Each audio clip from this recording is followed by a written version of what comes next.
Hoje eu vou fazer uma pregação totalmente diferente de qual eu fiz nos últimos 5 anos.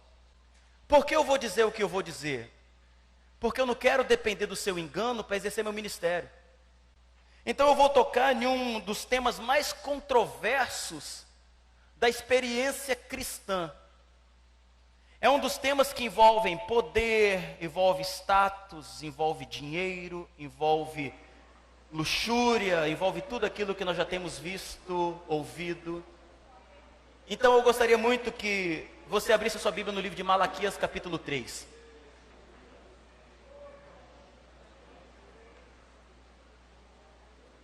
Eu vou com os irmãos, sem usar nenhum outro argumento a não ser a própria Bíblia, para que os irmãos aprendam e nunca mais sejam enganados.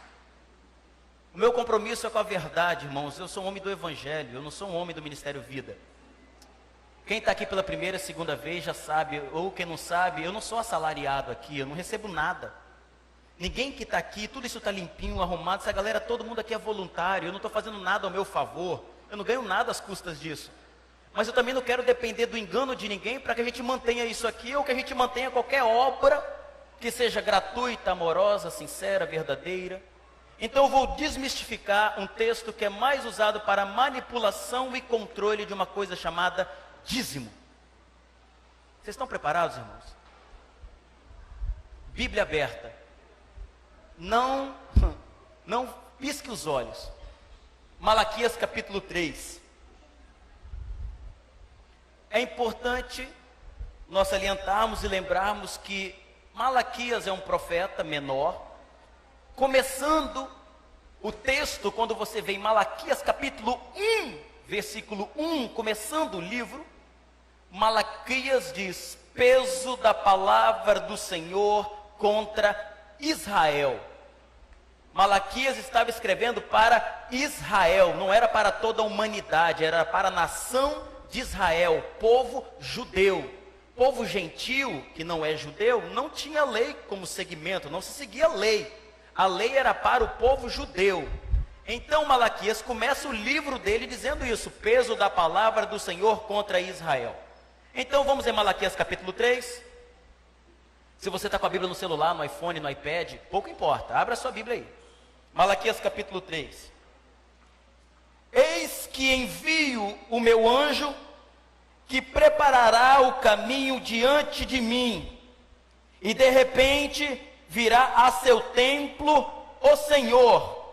Quem é o Senhor aqui? Vamos, gente, eu vou precisar de vocês. Quem é o Senhor aqui? Deus. Então, virá Deus, a quem vós buscais, o anjo do concerto. Anjo do concerto, em alguns aí o anjo da aliança, está vindo para o povo um concerto. Olha, se está vindo um concerto, é porque alguma coisa está desconcertada. O anjo do concerto está vindo, ele vai consertar alguma coisa. A quem vós desejais, eis que vem, diz o Senhor dos Exércitos. Quando você for ler a Bíblia, é fundamental que você pare de olhar comentário bíblico, porque comentário bíblico é comentário do autor, e às vezes muitos tendenciosos. Então tenha cuidado ao ler a Bíblia para não ficar preso a comentário bíblico. Era necessário um conserto, alguma coisa estava errada. Versículo 2: mas quem suportará o dia da sua vinda? Quem suportará o dia do conserto? E quem subsistirá quando ele aparecer? Porque ele será como fogo do ourives. Fogo do ourives é o quê? Que testa, que separa, que limpa, que purifica. Ele vai ser como fogo que purifica o ouro, né? Quem mexe com ouro, com prata aí sabe. Ou o fogo que purifica, e como o sabão dos lavandeiros. Ou seja, eu vou lavar isso aqui. Está vindo um conserto, que vai ser um conserto que vai ser como fogo, vai limpar, vai purificar, porque está sujo. Você como um lavandeiro que está passando sabão para limpar alguma coisa. O que será que está acontecendo aqui? Versículo 3. E assentar-se-á, afinando e purificando a prata, e purificará os filhos de... Quem são os filhos de Levi? Sacerdotes. Os levitas, os sacerdotes. Filhos de Levi eram sacerdotes. Quem aqui estava precisando ser purificado? Sacerdotes. Quem aqui estava precisando do conserto? Sacerdotes. Gente, nós estamos lendo o texto, está claro aí. Então, ele está vindo para purificar, como ouro, ouro é purificado, como a prata, vem lavar como o sabão dos lavandeiros, e vai pedir um conserto aos filhos de Levi, aos sacerdotes. Continua, e afinará como ouro e como prata. Então, depois de purificados, depois de vocês estarem limpos, sacerdotes, depois que vocês estarem purificados, vocês trarão oferta em justiça, porque Deus não estava aceitando coisa nenhuma de ninguém. Os sacerdotes estavam imundos, os líderes estavam impuros, os líderes estavam botando a mão na massa, na grana do povo, eles precisavam ser purificados. Então, quando vocês forem purificados, eu então vou começar a receber as ofertas de vocês. Estão entendendo o texto? Está simples aí, sem teologizar, só leitura reta. Então, o Senhor, vocês vão trazer a oferta de justiça. Deus não estava aceitando a oferta. E a oferta de Judá e de Jerusalém será suave. Continua, hein? Como nos dias antigos, como nos dias primeiros, ou como nos primeiros anos. O povo estava levando a oferta, mas os sacerdotes estavam sendo desonestos. Os sacerdotes estavam desconcertados. Qual era a representação do sacerdote, pessoal? O líder. O sacerdote representava o povo perante Deus, o líder. Esses líderes estavam desconcertados. Olha para quem até agora, Malaquias capítulo 3, está sendo escrito. Continua o raciocínio, porque você vai tomar o maior susto da sua vida. Versículo 5. E chegar-me-ei a vós para juízo. Ele vai chegar a quem? Aos sacerdotes. Eu vou chegar a vocês, sacerdotes, vou chegar para vocês para juízo, porque vocês precisam se consertar. E serei uma testemunha veloz contra os feiticeiros. Quem eram os feiticeiros? O que os sacerdotes estavam praticando? Feitiçaria. Tem gente que está no texto aí. Sacerdotes estavam praticando feitiçaria. O que mais os sacerdotes estavam fazendo? Adulterando. O que mais os caras estavam fazendo? Jurando falsamente. O que mais os sacerdotes estavam fazendo? Roubando o trabalhador, defraudando os que trabalham, defraudando o jornaleiro que você tem aí. Olha o que os sacerdotes estavam fazendo. E perverteram o direito da viúva.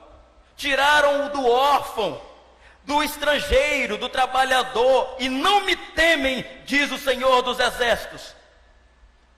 Na cultura judaica, a viúva tinha direito, era sustentada pelo templo. Leia depois Deuteronômio capítulo 14 em casa, e você vai ver para que era o dízimo. Deuteronômio 14, lá na lei. Então ela tinha direito. Vocês não me temem, diz o Senhor. Quem é que não está temendo a Deus? Sacerdotes. Está até agora sim, viu, pessoal? Super simples. Versículo 6. Porque eu, Senhor, não mudo. Por isso, vós, filhos de Jacó. Filhos de Jacó. Jacó na Bíblia é conhecido como enganador.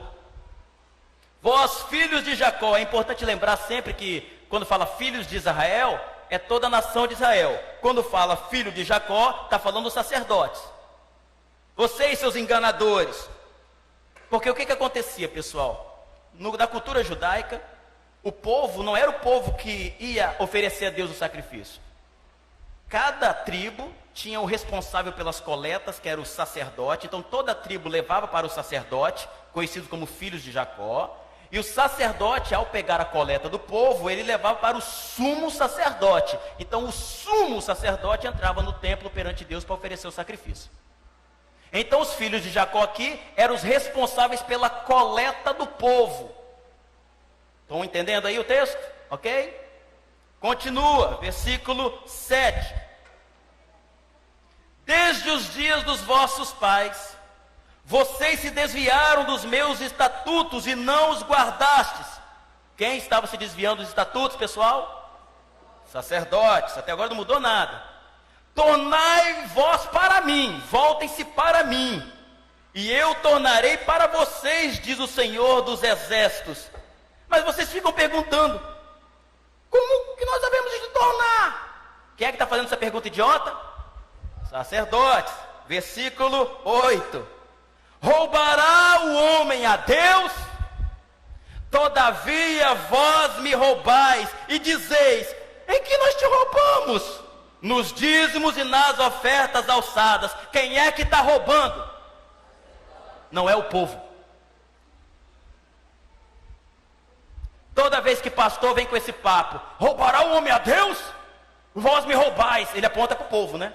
Mas essa passagem não é para o povo, é para o sacerdote, que estava roubando o povo. É só ler Bíblia, irmãos, que a gente não é enganado.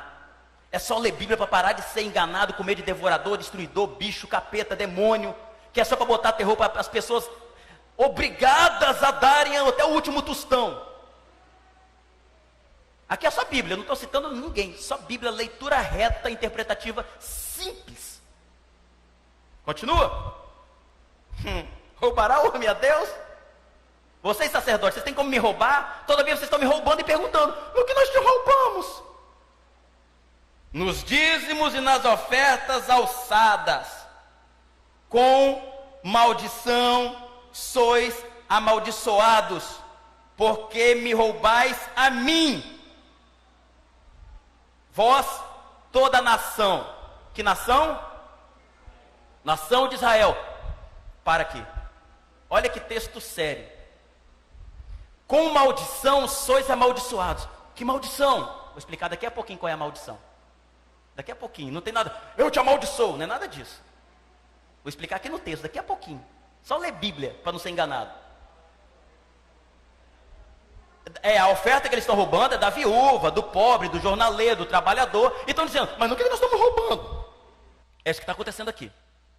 Versículo 9. Com maldição vocês são amaldiçoados, porque me roubais a mim, vós toda a nação. Você está percebendo que agora a nação toda está tomando a cabeça? Esse é o maior perigo de quem está dando dinheiro para pastor fraudulento, sustentando obra fraudulenta e dizendo, não é problema meu que eu estou dando dinheiro lá, ele que se vire com Deus.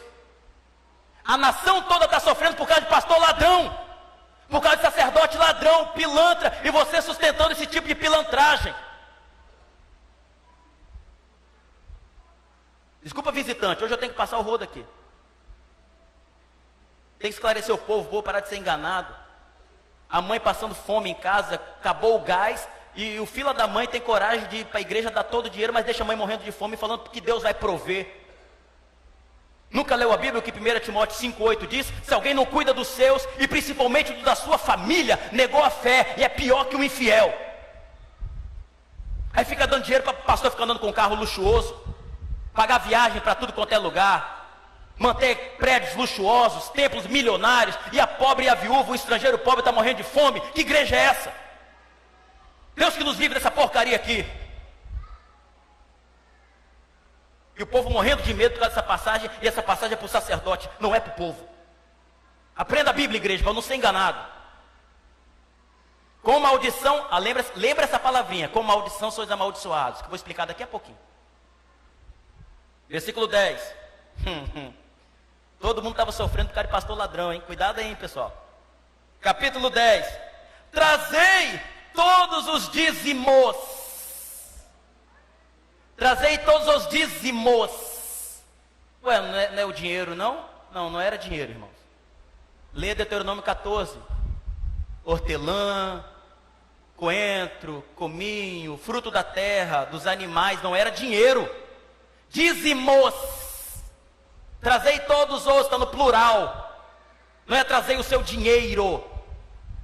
Você vai ler Deuteronômio 14, vai ver lá que você só trocava em dinheiro quando você tinha muita coisa para levar ao templo e a viagem era longa.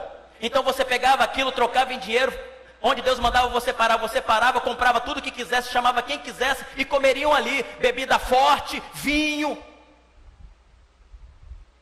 Lembra que ler a Bíblia? Trazei todos os dízimos, tudo que a terra produzia, a casa do tesouro, para que haja mantimento na minha casa. Por quê?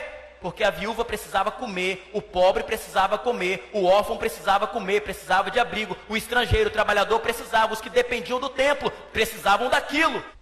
Trazei toda essa comida, trazei todos esses mantimentos à casa do tesouro, para que haja mantimento na minha casa. Depois fazei prova de mim, diz o Senhor dos Exércitos, se eu não vos abrir a janela dos céus, e não derramar sobre vós uma bênção, que dela tal vos advenha maior abastança.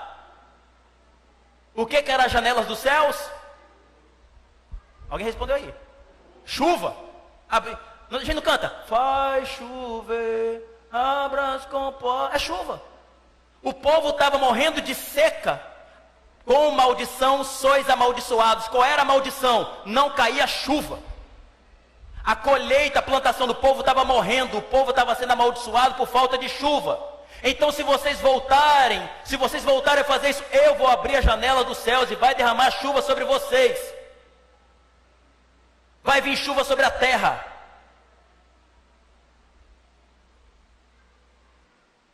Faz prova de mim, eu vou abrir a janela dos céus. E por causa disso, e por causa de vós, repreenderei o devorador. Aí, agora aqui, ó o demônio. Vou repreender o devorador. Pessoal, você sabe o que é devorador? É o que comia a colheita do povo. Sabe o que era o devorador? Um gafanhoto. Não é demônio. É que esse pessoal fica fazendo curso de batalha espiritual aí, inventando demônio em cachorro, em gato, falando que cachorro vê demônio em preto e branco, todo tipo de maluquice possível. E esse gafanhoto bíblico virou um demônio. Mas como assim? Porque na minha igreja eu aprendi que tem um demônio devorador, destruidor, migrador e cortador. São 4 espécies de demônio que vai no dízimo. Quando a gente não dizima, ele come. Abra a sua Bíblia, deixa a Bíblia aberta aí, e dá umas 2 palhinhas para trás, vai lá em Joel. Joel capítulo 1. Olha Joel. Depois do livro de Oséias, Joel. Depois de Oséias, Joel. Meu Deus do céu, Bíblia na cara da gente, a gente pagando tora. Joel capítulo 1, versículo 4. Olha os tipos de gafanhotos, os tipos de demônios que as pessoas dizem que é, para quem não dizima. Joel 1, 4. O que ficou da lagarta, eles chamam de cortador, o comeu o gafanhoto. Esse gafanhoto é o migrador. E o que ficou do gafanhoto, o comeu a locusta, que é outro tipo de gafanhoto. Esse é locusta aqui, é o devorador. E o que ficou da locusta, o comeu o pulgão. O pulgão, outra espécie de gafanhoto, conhecido como destruidor. Não tem nada a ver com o demônio, irmãos. Eram os gafanhotos que vinham na colheita, de vez em quando, de tempos em tempos, ficavam, comia tudo e acabava com a plantação do povo. Continua no texto. E por causa de vós repreenderei o devorador, para que não vos consuma o fruto da terra, para que não coma a sua plantação. E a vide do campo não vos será estéril, não vai parar de produzir, diz o Senhor dos Exércitos. E todas as nações vos chamarão bem-aventurados, porque vós sereis uma terra deleitosa, diz o Senhor dos Exércitos. Acabou. Não tem demônio, não tem devorador, não tem roubando a Deus, porque essa palavra é para o sacerdote, não é para o povo. E está explicado. Bíblia pura, não tem enganação. Pastor, então, mas espera aí. Lá em Mateus 23, 23, abra sua Bíblia, por favor, Mateus 23, 23. É fundamental esse versículo no Novo Testamento, porque o dízimo era uma obrigação no Velho Testamento, era uma obrigação lá na lei. Não há mais essa obrigação de ninguém dizimar. Não há mais obrigação. Ninguém mais é obrigado. Na lei, para o povo judeu, era uma obrigação. Nós não somos judeus. Era uma velha aliança para o sustento do templo, para o sustento dos sacerdotes, para o sustento do povo lá. Nós não somos judeus. Aquilo morreu, caducou. Mateus 23, 23. Ai de vós, escribas e fariseus hipócritas, porque dais o dízimo da hortelã, do endro e do cominho, e desprezais o mais importante da lei, o juízo. mais importante da lei: o juízo, a misericórdia e a fé. Vocês deviam, porém, fazer estas coisas e não omitir aquelas, seus hipócritas, condutores cegos, quais um mosquito, e engolis um camelo. Por que Jesus mandou eles darem o dízimo? Porque era obrigação do judeu fazer isso. Porque existia o templo para eles sustentarem. E Jesus fala: vocês estão dando uma de exterior, dando dízimo, doendo e do cominho, mas vocês não estão amando. Vocês não estão buscando a verdade, a justiça, o juízo, a generosidade. Vocês deviam fazer essas coisas sem omitir aquelas. Vocês seguem a lei. É por isso que na cruz Jesus falou: está pago, está consumado, está completo, tetelestai, está feito. Uma vez e para sempre, acabou. Porque o fim da lei é Cristo, para a justiça de todo que crê. Não estamos mais debaixo da lei. Não vivemos mais debaixo da lei, estamos debaixo da graça. Então Jesus, em Mateus 23, está denunciando a hipocrisia dos fariseus e não mandando dizimar. Deixa eu dizer mais 3 coisas para vocês históricas. Até o ano 600, 700 depois de Cristo, não se tem nenhum registro da igreja dizimando. Não se tem nenhum registro de Jesus dizimando.